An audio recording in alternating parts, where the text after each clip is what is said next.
আজকের breaking news.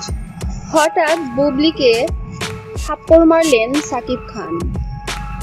হঠাৎ করে অপু বিশ্বাসের বাসায় বুবলি হাজির হয়ে অপু বিশ্বাসকে বলে, অপুদি তুমি কেন এগুলো করছো? সাকিবের সাথে আমার সম্পর্কটা নষ্ট করার জন্য কেন উঠে পড়ে লেগেছো? আমি শেহজাদ কি ভুল করেছি? এমন কথা বলায় অপু বিশ্বাস অনেক বেশি রেগে যায় এবং সাকিবকে ফোন দেয়। সাকিবকে ফোন দিয়ে বলে, তোমার এক্স ওয়াইফ বুবলি এবং শেহজাদ আমার বাসায় এসেছে এবং অনেক বেশি ঝামেলা তৈরি করছে।